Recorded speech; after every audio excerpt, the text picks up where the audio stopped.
other people name a circumcision of the male children in the 8th day after birth. Fanny because they read it from the Bible as Christians or as Judaists. Are you following me? Yes, sir. Are you following me? Yes, sir. Mani Bobido maybe even before the existence of the what? Bible. Are you following me? Yes, sir.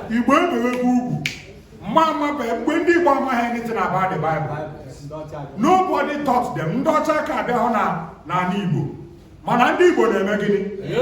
Na-ebi ugwu. Ndị Israel akụzighọrọ ya ndị Igbo.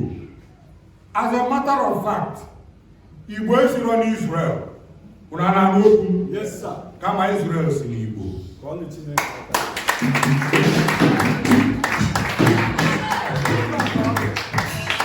We are not from Israel. We are somehow related.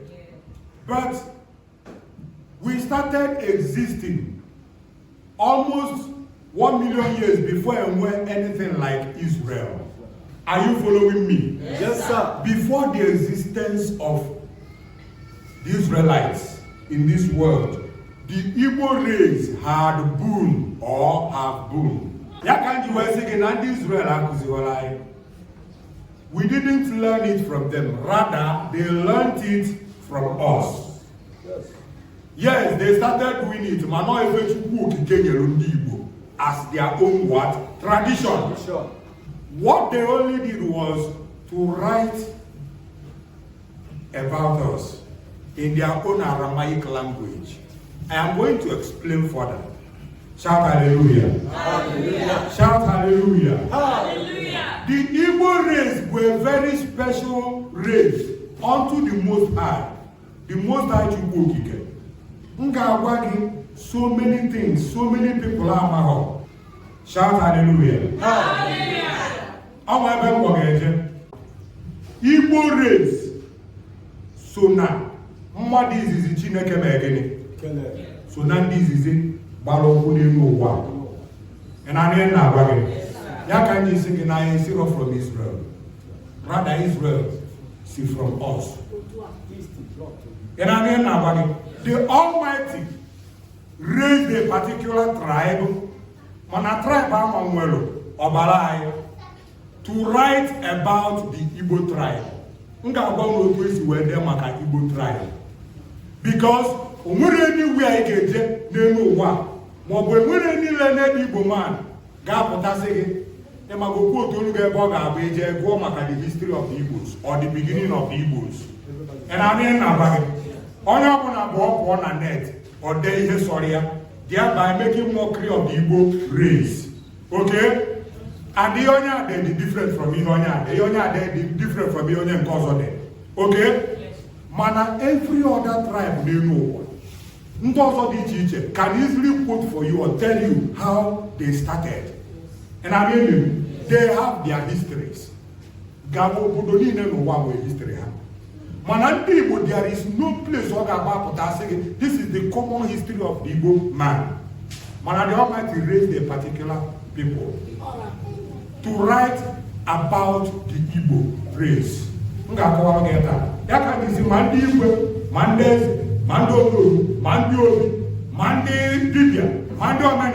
want all of you here. Shout hallelujah. Hallelujah. I am restoring the covenant. Say, I'll come and restore myself.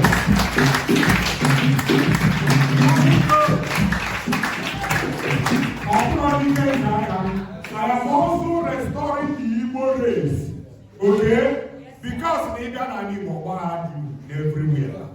They don't have it everywhere. So I want us to come back to our roots. Okay? I am not. You may not understand me. You may not ask when I go here. The living ancestor. Oracle. Okay? Here Muniana by my hair. And here Muniana about ordinary one.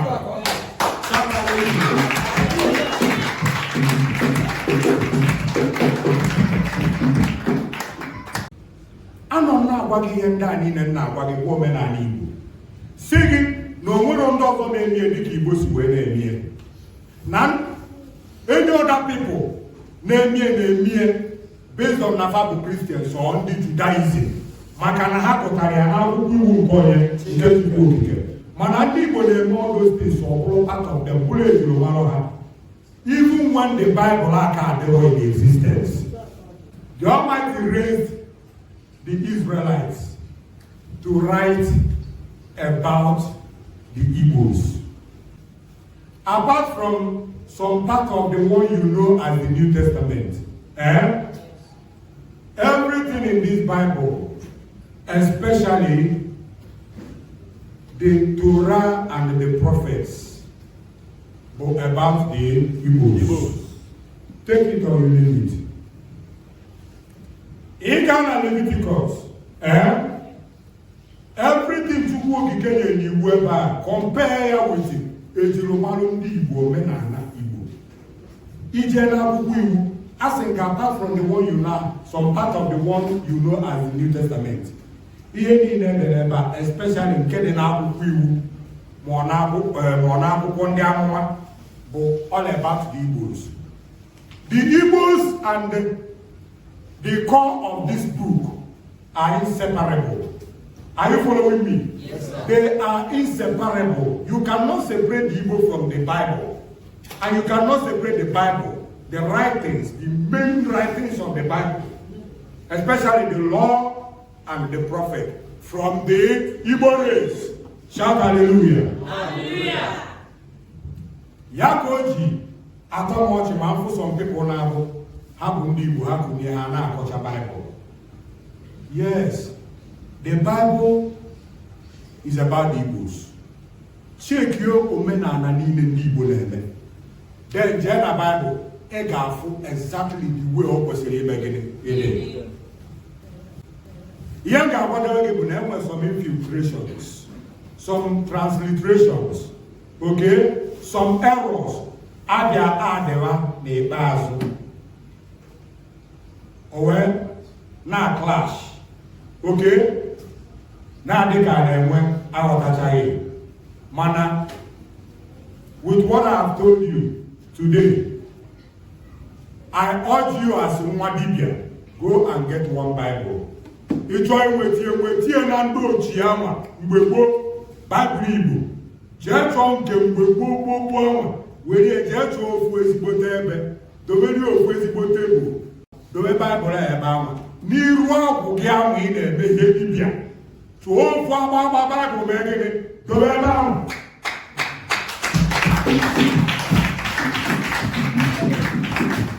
This is who you are. Onye ọbụla bụ onye Igbo, this is who you are. Enwetara mgbe some people bido gbara Bible ọkụ, dọka ya gbara ya ọkụ. Ị na-akpụ ya ọkụ ka abịa kụwalụ gị aka. Some people dịkwa illiterate like you. And some people be ignorant of who they are. They are ignorant of their roots. They are ignorant of their origin. They are ignorant of their culture and tradition. Ha nọrọ na-achịrị gị ọchị, na-etu gị afa. Mana ịma ha na Igbo si na nwụkpana na-ele aka na ọkpa sị na ya na-eme gịnị, ya na-ara mmanụ. If you speak against this book, you speak against who you are. You fight against who you are.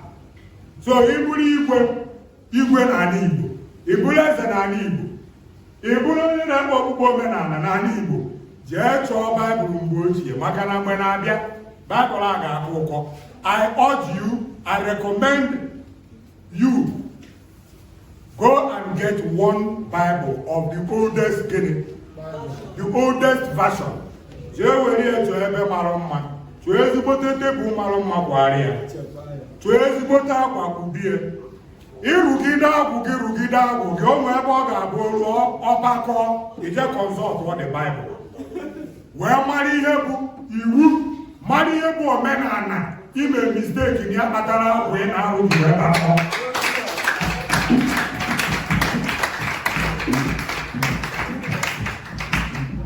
Shout hallelujah. Hallelujah. Like I said, I have come not by my own power, but by the power of the Most High Chukwu okike, to restore his covenant among the covenant people and to restore the Igbo race. You may not like me because none of you do. enwere ike ịbụrụ Kristian kekwa nke bụ onye dibịa ji egowe Baịbụl dowebe ma ọ bụ ịbụrụ onye dibịa na-asị onye nke ọchọkwa ka anyị ghọrọ ndị ụka achọghọ ka ị ghọrọ onye ụka mere ka anyị na-emesi ya ike mana jidesie omenala jidesie who you are ike. Everybody say Igbo race. Igbo race. Usie ike. Igbo race. Usie ike. Igbo race. Yeah. This is it. This is about the Igbo tribe. You should be proud of who you are. Okay? That na Chukwu Okike mechalo is special to the extent that every part of the world, everyone wants to learn about you. Okay? Pata na apụta ndị mmadụ eburu gị na-akpagharị akpọ ya na ọ na-eje chọọchị mana Igbo ka o megiri ka o kwuo na-eje chọọchị ka ya mụọ maka ya.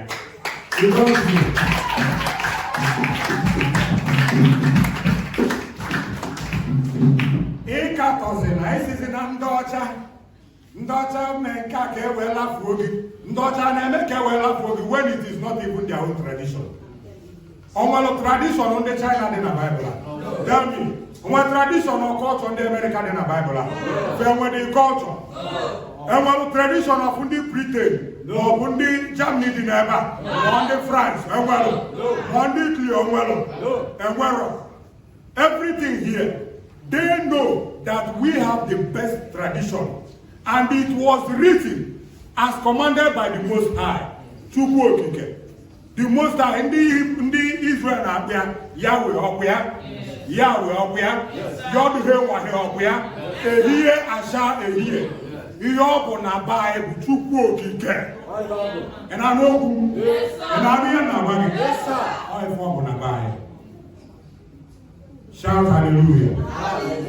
So, Igbo onye dibịa o, Igbo onye okpukpe omenala o, ebo kedie, ebo eze nwanyị.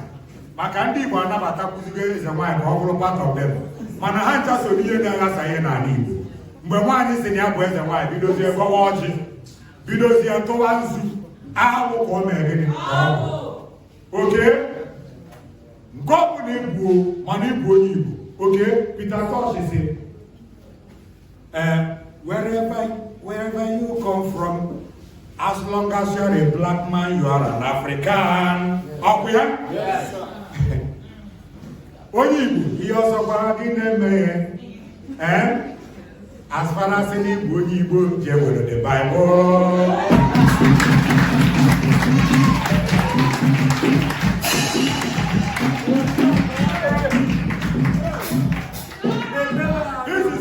This is who you are. Let me tell you, the Englishman never wrote the Bible. The British never wrote the Bible. The Chinese never wrote the Bible. China only reproduced this Bible, okay? By the demand of so many people who want to learn about one particular special, the Igbos. And I mean, yes, sir. Here is a very special tribe. Adakiaka.